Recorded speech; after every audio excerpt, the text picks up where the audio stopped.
Jadi kita harus memonitor penerapan regulasi-regulasi yang terkait standar PPRA. Nggak banyak standarnya. Mari kita lihat. Standarnya cuma 2. Satu standar terdiri atas 5 EP. Jadi totalnya 10 EP. Ya, saya pikir teman-teman semua udah kenal ini. Saya tidak akan banyak fokus di sini. Ya, jadi PPR 4 itu bicara bagaimana program ini.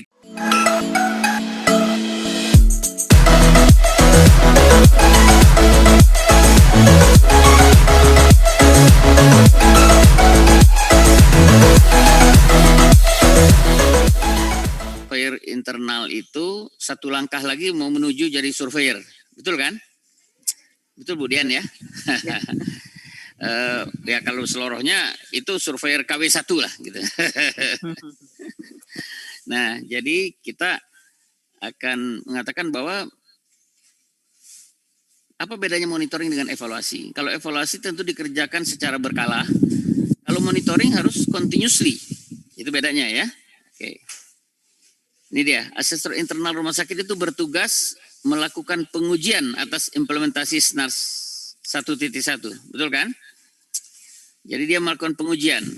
Nah, pengujian itu bisa dikerjakan misalnya 3 bulan sekali. Bisa juga 6 bulan sekali. Ya, itu self-assessment. Tapi kalau monitoring lebih kerap lagi dari ini. Karena dia harus continuous. Oke.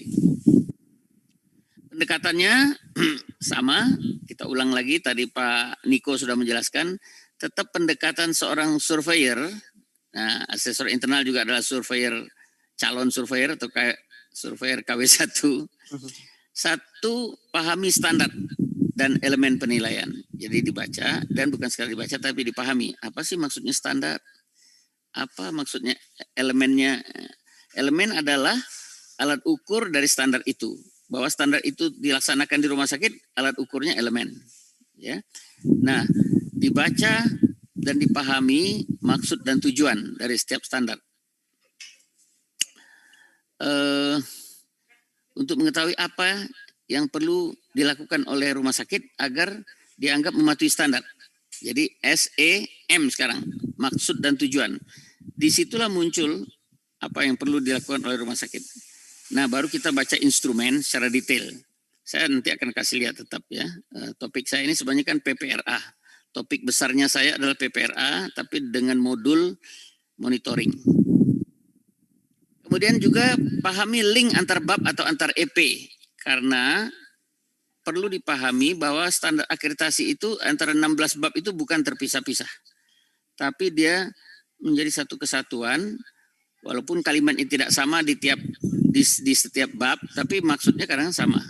Oleh karena itu surveyor juga, dan Bapak Ibu, teman-teman yang jadi surveyor internal juga, melihatnya nggak boleh jomplang. Jangan sampai di bab ini dikasih 10, di bab yang satu lagi untuk hal yang sama, walaupun bahasanya beda, dikasih 0. Nggak mungkin itu. Kalau 10 dengan 5 masih mungkin. Ya. Kemudian acuan, peraturan, perundang-undangan, dan standar profesi. Kenapa? Karena kita paham sekali bahwa akreditasi ini adalah bekerja dengan standar. Dan akreditasi KARS atau proses akreditasi adalah melihat. Jadi KARS bukan regulator. Regulasinya ada di mana? Kalau nggak di undang-undang, ada di Permenkes atau di standar profesi. Nah, di rumah sakit semua itu diolah, diramu menjadi regulasi rumah sakit. Dimulai dengan kebijakan, panduan, ya atau pedoman, kemudian SOP. Ya, oke, itu dulu ya. Baik, nah seperti saya katakan tadi, saya topik besarnya adalah PPRA. Biasa juga ada IPKP, tapi hari ini kita hanya bicara PPRA. Jadi kita harus memonitor penerapan regulasi-regulasi yang terkait standar PPRA. Nggak banyak standarnya, mari kita lihat. Standarnya cuma 2. Satu standar terdiri atas 5 EP. Jadi totalnya 10 EP. Ya, saya pikir teman-teman semua udah kenal ini. Saya tidak akan banyak fokus di sini. Ya, jadi PPR 4 itu bicara bagaimana program ini di tingkat rumah sakit. Apa yang bisa dimonitor di sini? Ya, yang kalau regulasi mungkin cukup sekali dilihat. Yang mesti dimonitor yang huruf D ini. kepatuhan staf akan panduan penggunaan antibiotik. Nah, itu bergerak, itu dinamis, ya. Nggak bisa sekali dilihat sudah bagus dianggap bagus, enggak. Tapi kalau regulasi SPO sudah ada, ya udah benar, udah. Tapi kalau yang D, kepatuhan staf, itu dinamis, itu perlu monitoring. Yang kemudian PPRA 41 itu bicara tentang kegiatan PPRA itu sendiri. Nah, jadi PPRA itu yang melakukan monitoring. Apa yang dimonitor? Kegiatannya sendiri. Dia buat laporan bulanan. Nah, dia melakukan kegiatan nggak sesuai dengan program? Apa bukti kegiatannya? Nah, kemudian ada indikator mutu yang ditetapkan, dimonitor. Nah, ini D lagi. Ya, dimonitor dan dievaluasi programnya. Oke, baru dilaporkan. Jadi kalau kita mau bicara monitoring di sini, dua-duanya pada huruf D adanya. Oke. Coba kita lihat di sini. Ya, biar gimana pun saya tetap harus kasih lihat. Kalau kita lihat instrumen, paling enak. Karena di situ ada elemen dan ada telusurnya. Nah, yang saya kasih kurung dengan gambar garis merah ini yang harus kita monitor awal. Kebijakan pengendalian resistensi antimikroba di rumah sakit. Ada nggak itu? Siapa yang buat? Direktur. Mengacu kepada mana? Tentu mengacu kepada Permenkes nomor 8 tahun 2015. Yang kedua, program pengendalian resistensi antimikroba. Ada nggak? Siapa yang buat program ini? Nah, bisa timnya sendiri, ya, ketua tim PPRA-nya, atau mungkin juga dibuatkan oleh direktur rumah sakit, tapi jarang lah, biasanya tim. Jadi ada program pengendalian. Kebijakannya sudah ada, kebijakan pasti dari pimpinan. Kemudian yang ketiga ada panduan penggunaan antibiotik, baik profilaksis maupun terapi. 3 ini modal. Siapa yang buat? Sama, ini tim. Jadi 2 dan 3 dibuat oleh tim atau komite, sedangkan yang 1 dibuat oleh direktur. Nah, kemudian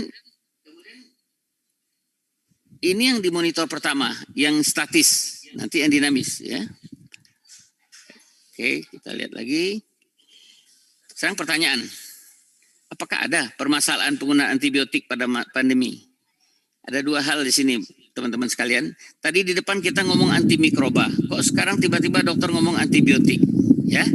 Nah, jadi memang kalau kita bicara antimikroba, sebenarnya itu ada 3. Ada antibiotik, ada antivirus, dan ada anti jamur. Yang paling banyak dipakai memang antibiotik, dan yang paling bermasalah saat ini. Yang kedua memang anti jamur sudah mulai ada masalah. Antivirus, apalagi pada masa pandemi COVID ini, antivirusnya banyak macam-macam. Ya. Tapi untuk program sampai dengan edisi 1.1 ini kita masih fokus pada antibiotik. Kecuali nanti edisi 2 mungkin kita mulai maju. Ya. Nah, jadi kita mulai ngomong penggunaan antibiotik saja yang mau kita pantau sekarang. Nah, ini pertanyaannya, ada masalah nggak? Nanti kita lihat. Di mana kita bisa lihat ada masalah nggak? Ini dimonitor lagi di sini.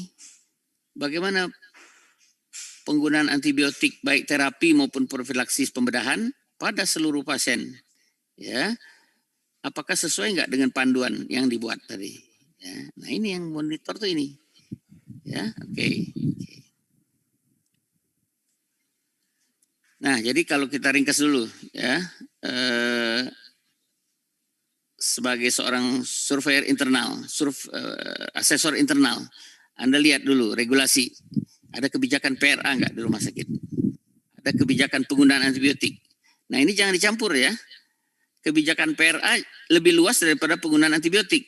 Karena kita tahu sendiri tadi, ada nanti penggunaan antivirus, ada kebijakan penggunaan anti jamur. Nah, dan kemudian di luar dari penggunaan ada juga surveillance. Nah, kalau penggunaan kan belum ke kuman-kuman yang MDRO dan sebagainya, sosialisasi. Jadi pertama, kebijakan ada enggak? Kemudian ada panduan penggunaan antibiotik. Nah, ini merupakan lampiran dari kebijakan antibiotik. Ini memang kita masih masalah. Sekarang itu masih menggunakan Permenkes 2406 tahun 2011. Ya, udah cukup lama tuh, 9 tahun. Sudah mau dirubah, katanya sih sudah mau keluar. Sebenarnya sudah tinggal cetak tahun ini, ya. panduan penggunaan antibiotik baik profilaksis maupun terapi. Kemudian ada SK tim, dilihat ada SPO. Nah, berikutnya dokumen-dokumen, program kerja. Nah, yang bawahnya ini yang penting, rekam medik. Nah, itulah ya, form pemberian antibiotik, laporan operasi, laporan anestesi, alur tata laksana pelayanan, laporan kegiatan, laporan audit. Nah, ini monitoring di sini adanya, ya. Tetapi kalau kita sebagai surveyor, kita nggak cukup lihat barang tertulis, kita harus lihat juga diobservasi bagaimana pelaksanaannya secara de facto, dan dilengkapi dengan wawancara. Bagaimana, suara saya masih bagus? Masih, Dok. Masih, jelas. ya. Soalnya saya tadi kan feedback, sekarang feedback lagi tadi. Oke. Masih jelas Kak, Dok. Oke, terima kasih. Nah, timbul lagi pertanyaan. Ini kita memang hidup selalu dengan pertanyaan ya. Saya ajak Anda untuk bertanya dari awal. Kenapa perlu penggunaan antimikroba rasional di rumah sakit? Nah, itu kan untuk pikir kenapa pula ini. Ini masih ngomong antimikroba, tapi kita khususkan nanti antibiotik. Jadi antibiotik rasional. Kenapa? Ya ini sebabnya kita harus tahu. Gara-gara meningkatnya resistensi antimikroba. Atau dalam hal ini kita ngomong antibiotik aja. Satu, meningkat itu gara-gara sebab penggunaan yang tidak bijak. Kemudian tambah lagi mikroba yang sudah terlanjur resisten itu menyebar ke lingkungan, nggak kita jaga juga, ya, dengan pengendalian dan pencegahan infeksi. Nah, ini PPI. Jadi harus Anda sadari antara PPI dengan PPRA itu dua pekerjaan yang nggak bisa diabaikan satu persatu. Nggak ada yang satu lebih penting dari yang lain. Ya, itu merupakan pasangan tetap. Ya, oleh karena itu program pengendalian resistensi antimikroba di rumah sakit harus ditemani dengan PPI. Saya sedikit bercerita kenapa tadi ya, untuk menjawab kenapa. Ini adalah chart spekulatif yang diberikan oleh WHO. Gambar garis biru, saya kasih laser ya, oke, laser pointer ya. Garis biru ini menggambarkan kecepatan proses menghasilkan antibiotik. Ternyata sejak tahun 2000 ini sudah stagnan. Dulu memang hebat sekali, sejak pertama kali Dr. Fleming menemukan penisilin, wah terus macam-macam. Ya, golongan penisilin sudah cephalosporin generasi 1, 2, generasi 3, generasi 4. Sekarang stagnan. Kenapa stagnan? Karena biaya penelitiannya mahal, pemakaiannya sebentar sudah resisten, kemudian juga memang orang penyakit infeksi sudah menurun di dunia. Yang banyak sekarang penyakit-penyakit non-infeksi atau penyakit degeneratif. Tapi ini resistensi meningkat. Nah, yang ditakutkan adalah titik ini. Pada titik ini nanti bahwa kita tidak punya antibiotik lagi karena sudah dihajar sama resistensi semua. Untungnya ini adalah spekulatif. Jadi ini baru perkiraan. Tapi bisa terjadi. Kalau terjadi ini kita masuk pada era post antibiotik era. Semua antibiotik mau yang hebat-hebat yang pakai nem-nem di belakang itu semua nggak mempan. Ya, mau apa? Imipenem, meropenem, dorapenem. Nah, tinggal yang dekat-dekat itu doapenem. Sehabis doapenem tinggal ikhlas penem. Nah, udah kalau udah ikhlas penem kita udah nggak bisa apa-apa lagi.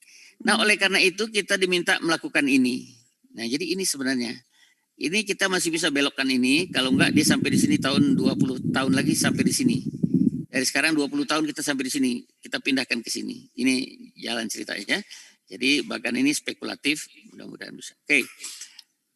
Kita harus melakukan surveillance, ada standar berkelanjutan. Oke. Nah, ini dia. Kita harus paham, teman-teman, entah Anda klinisi, entah Anda itu manajer, ya, tentu dalam pelatihan ini berkumpul semua, ada manajernya, ada, tapi menjadi surveyor, asesor internal, ya, untuk memastikan.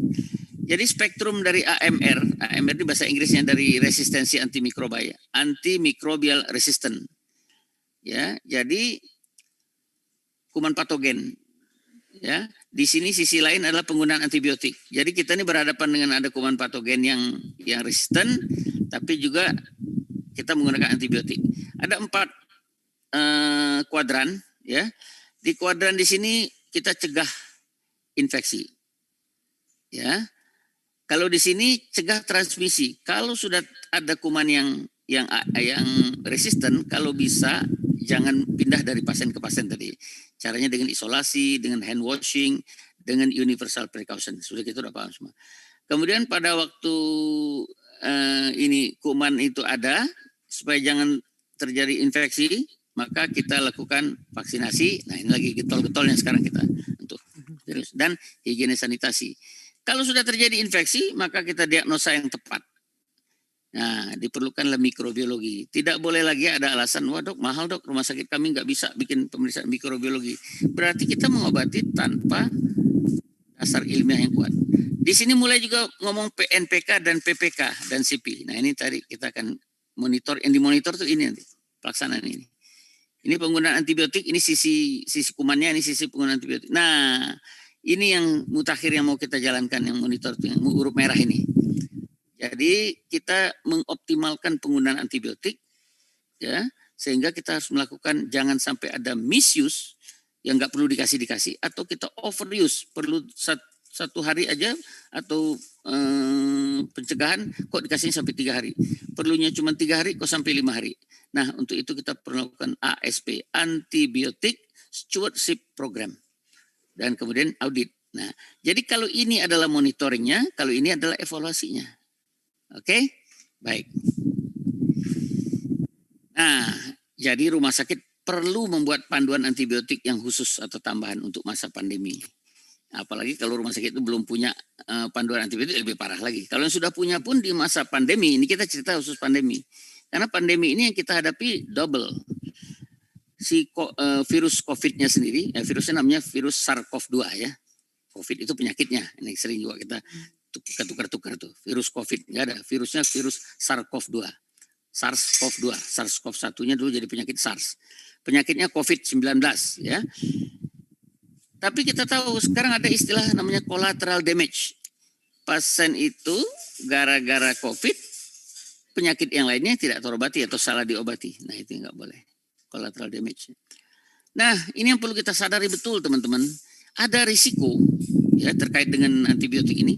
Penggunaan antibiotik yang overuse karena defensive medicine. Ya, ini sekarang banyak dokter atau kita gara-gara pasien juga minta daripada pasiennya marah. Tadi kan karena nggak mau menjelaskan nih, seperti kuliahnya Pak Joti tadi karena kurang waktu untuk menjelaskan. Nah, kalau pasiennya teriak kasih antibiotik. Pasiennya ngeluh kasih antibiotik. Apalagi pasien agak pinter dikit, dok kalau ini saya nggak mempan, wah saya ganti langsung. Jadi ada overuse. Ya, overuse itu berlebihan. Mestinya perlunya dengan antibiotik level 1 kita beri level 2. Sama dengan APD. Semua dokter pengen APD level 3. Nah, biar aman ya, sama gitu kan. Kemudian juga ada misuse karena tidak ada panduan. Nah, sekarang ini obat COVID itu benar-benar merajalela, macam-macam. Pakai antibiotik dengan takut infeksi sekunder. Obat virusnya dari yang boleh sampai yang nggak boleh, dari yang resmi nggak resmi. Kloroquine dulu boleh, sekarang sudah nggak boleh, masih ada yang pakai kloroquine. Kemudian juga Avigan, macam-macam antivirus ini juga perlu. Nah kita ngomong antibiotik aja, nggak antivirusnya. Antivirusnya memang semua belum ketemu ya, yang tepatnya apa sih? Ya. Sekarang malah mengarah ke Actemra atau apa sih? anti IL6 ya, anti IL6 terlukin. Jadi itu stormnya. Jadi perlu intinya optimalisasi monitoring. Jadi monitoringnya berarti tadi saya sudah katakan kalau monitor itu day by day. Kalau evaluasi boleh 3 bulan, boleh sebulan, boleh 6 bulan itu evaluasi. Tapi kalau kita ngomong monitoring itu day by day penggunaan antibiotik pada era pandemi. Kenapa? Iya, akan kalau dibiarkan sampai sebulan aja kalau kita evaluasi. Jarang kita evaluasi sebulan. Evaluasi 3 bulanan biasanya. Oke kalau sebulan. Jadi maka harus memantapkan pelaksanaan ASP. Ya, kalau ini Anda ingin mengoptimalkan monitoring ini, jadi ASP. Apa itu ASP? Nanti kita ceritakan. PGA. Bahasa Indonesianya PGA, penata gunaan antibiotik. ASP, Antibiotic Stewardship Program. Jadi kita sudah beralih menyusut sekarang ke antibiotik. Kita tidak ngomong dulu antimikroba ya. Pastikan rumah sakit menerapkan untuk antibiotik terapi. Nah, pada antibiotik terapi kita mengenalkan empirik. Empiriktornya begitu pasien didiagnosa, kumannya kita belum tahu, masih istilah kuman ya. Kuman itu nama orang Belanda yang menemukan bakteri, maksudnya mikroorganismenya. Jadi ada pasien dengan infeksi. Nah, infeksi juga tanda tanya kan ada mestinya. Leukositnya demam, pasien demam, leukositnya tinggi, CRP-nya tinggi. Jadi mestinya ada dasar lah, jangan semua pakai antibiotik. Ada kecenderungan nih sekarang sebelum COVID ya, semua pasien masuk langsung kasih ceftriaxone. Pasien kebidanan mau partus kasih ceftriaxone. Nah, pemberian antibiotik awal itu kita sebut empirik. Empirik itu harus sesuai antibiogram, bukan semau-maunya. Jadi sudah ada daftar kuman-kuman yang beredar di rumah sakit kita dan apa antibiotik yang cocok. Jadi nggak usah ketinggian. Jadi jangan overuse. Kemudian kalau sudah kumannya keluar, sensitivity testnya keluar, maka itu pengobatan namanya definitif. Ya, oh kumannya ini gram negatif, Escherichia coli, E. coli, oh antibiotik yang cocok ini. Ya, jadi misalnya ceftriaxone generasi 2 cukup, ya udah ceftriaxone. Gak usah pakai meropenem. Ya, jangan karena takut kita menggunakan meropenem. Kemudian antibiotik profilaksis juga ada di rumah sakit, yaitu untuk operasi. Kalau operasi bersih yang boleh pakai antibiotik profilaksis hanya operasi jantung dan operasi dengan implan. Jadi operasi ortopedi atau operasi digestif yang menggunakan implan mesh. Tapi kalau operasi itu bersih, tapi bukan ini, tidak boleh. Nah, kita monitor aja nih. Ada nggak di rumah sakit Bapak Ibu, teman-teman ini? Pasti ada. Karena saya kan dokter bedah, saya tahu perilaku saya dulu ya begitu.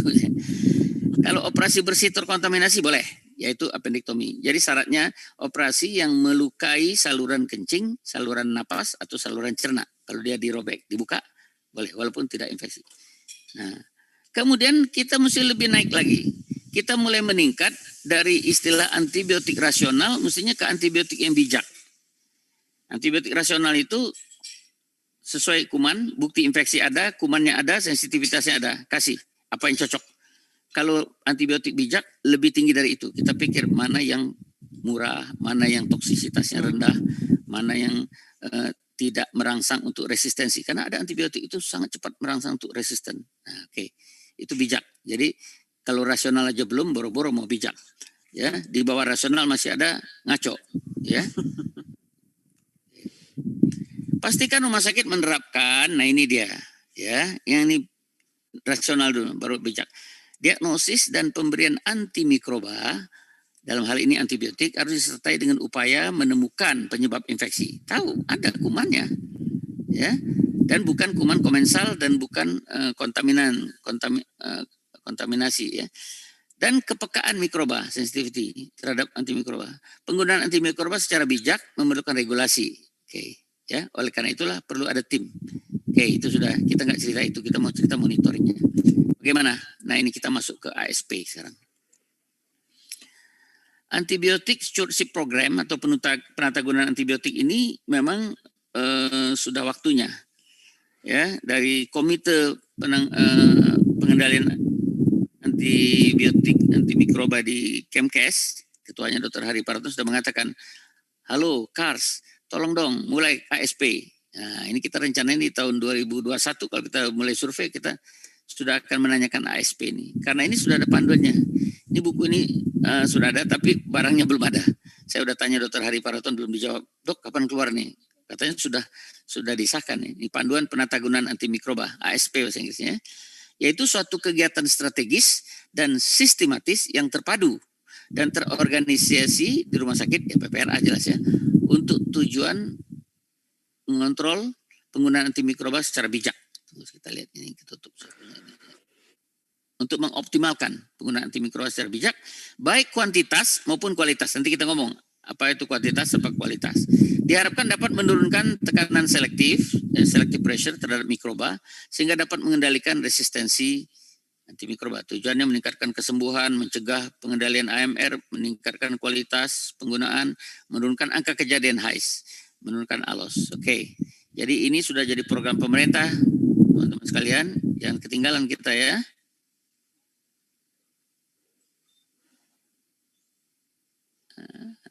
Oke, nah ini dia. Jadi di rumah sakit harus ada alur persepan. Jadi tidak seperti dulu lagi, asal ada resep, apotek harus melayani. Kalau nggak melayani atau terlambat marah. Sekarang siapa yang mengeluarkan resep? Harus DPJP. Ya, kalau asisten DPJP ya harus di-approve oleh DPJP. Resep itu misalnya DPJP mengeluarkan resep, tentu macam-macam, ada resep antibiotik.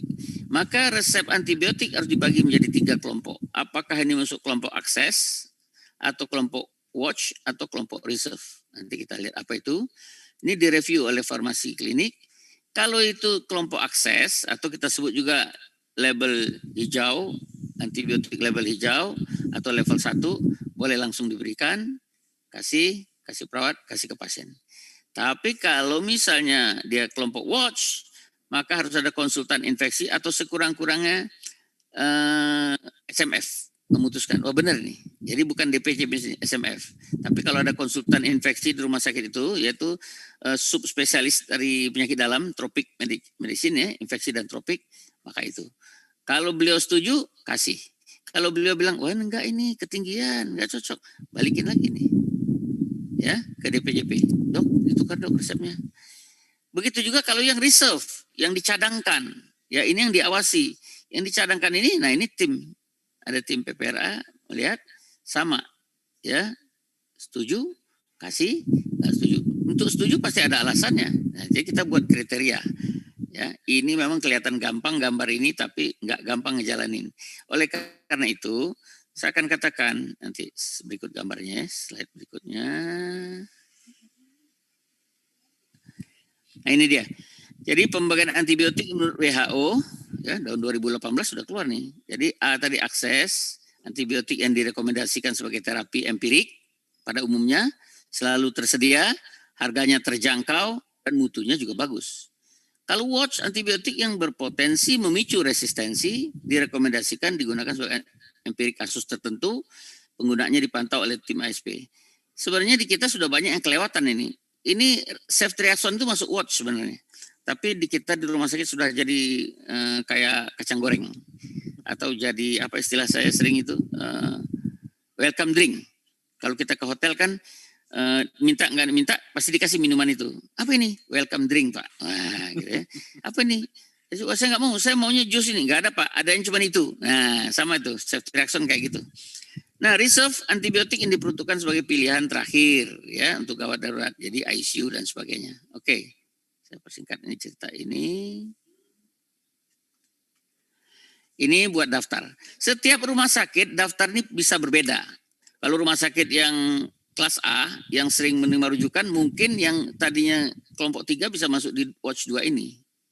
Ya, tapi secara umum inilah ya. Jadi kalau ini boleh diberikan oleh semua dokter. Kalau ini tadi level 2 ya, WA ini kita lihat. Coba lihat ceftriaxone ada di mana? Di sini kan. Tapi di kita ceftriaxone masuk ke sini. Nah, inilah kesalahan kita. Ini NM tadi sama vancomycin ini level 3, Astreonam dan sebagainya. Di kita kadang-kadang masuk ke sini, ya. Nah, inilah kita. Oke, saya akan tunjukkan. Nah, bagaimana caranya mengendalikan? Ini ada teori. Rupanya teori memang keluarnya dari Institute of Safe Medication Practice. Jadi rupanya kata ahlinya ini, kalau mau mengendalikan orang itu yang paling rendah itu apa? Ya ini edukasi dan informasi itu. Ya baru dikasih tahu ini selama ini yang kita kerjakan sama dokter. Dok, ini nggak boleh dok obat ini. Itu sih rendah tingkat pengendaliannya. Ya, oh dibuat peraturan dok. Ini panduannya dok, itu juga masih belum tinggi, tidak nggak rendah. Diingatkan checklistnya dok ini, itu juga. Mau tahu yang paling tinggi, yang paling bagus, nah ini forcing function. Nah ini saya mau mengarah. Forcing function ini contoh kalau kita belanja online ke sebuah platform, apalah misalnya, bukan platform misalnya kalau belanja online itu ya, startup, apa Lazada atau apalah gitu ya. Kalau kita nggak isi nomor rekening, jadi nggak tuh dagangan belanja kita? Nggak jadi. Ya, itu namanya forcing function. Nah, kita mesti mainkan ini nih sekarang di pengendalian. Saya mau bilang mengendalikan antibiotik ini. Nanti di topik kedua akan lebih kencang lagi cerita ini. Jadi forcing function itu yang high, ya. Oke, kalau cuman edukasi, informasi, peraturan, panduan masih lemah itu ya. Itu yang terjadi di kita. Tapi itu harus dilalui, masa itu harus dilalui. Nah, kita tahu peranan dokter dalam menurunkan ini ya prevalensi ini. Jadi dokter meningkatkan pemahaman dan pengertian muncul dan bahaya dari AMR. Jadi ini level paling rendahnya dokter. Meningkatkan survei dan riset tentang AMR dan AMU. Kalau AMR itu antimicrobial resistant, jadi artinya kuman yang resisten terhadap antibiotik. Kalau AMU itu antimicrobial usage, ya penggunaan antibiotik. Jadi antara AMU dengan AMR itu berhubungan. Makin tinggi kita menggunakan AMU yang sembarangan, maka AMR tinggi juga jadinya. Tapi kalau AMU-nya makin teratur, kurang, AMR-nya juga rendah. Ini sudah terbukti di negara-negara maju. Meningkatkan kepatuhan kewaspadaan, ini dia. Kemudian menjalankan PPK. Jadi ini sebenarnya untuk operasi bersih. Karena teman-teman saya dokter bedah sering itu operasinya bersih, hernia, elektif. Kok pakai antibiotik dok? Profilaksis? Ya saya nggak yakin lah, okanya ini nggak bersih. Nah, padahal dia mesti itu PPI punya urusan. Anda harus pakai kewaspadaan universal, yakin nggak usah pakai antibiotik. Kemudian menjalankan PPK ini tadi. Jadi kalau sudah PPK-nya bilang antibiotiknya ini profilaksis saja, ya jalanin. Kalau bilang antibiotiknya, jadi jangan lagi nih. Ini dokter semua nih. Hindari penggunaan antibiotik yang misuse dan overuse. Ya, peran dokter. Nah, saya akan cerita bahwa ASP ini sudah harus dijalankan. Sekarang kenapa? Sudah 3 tahun kita memperkenalkan PPRA ini. Nah, ini contoh ya. Contoh bahwa antibiogram nih. Untuk kuman Enterobacter cloacae ini aja tinggal 3 antibiotik yang masih oke. Oke itu artinya di atas 80% sensitivitasnya. Yang lain sudah enggak ini. Untuk E. coli yang banyak di usus nih ya, operasi-operasi bedah usus tinggal 3 macam. Klebsiella pneumoniae, nah ini pneumonia ya. Nah, ini juga tinggal 3. Ya, jadi kalau kita selalu main di sini ya habis lagi dia ini. Nah, saya ingin mengatakan bahwa sudah 3 tahun PPRA jalan dan di rumah sakit juga mestinya cukup 2 kali 3 bulan menjalankan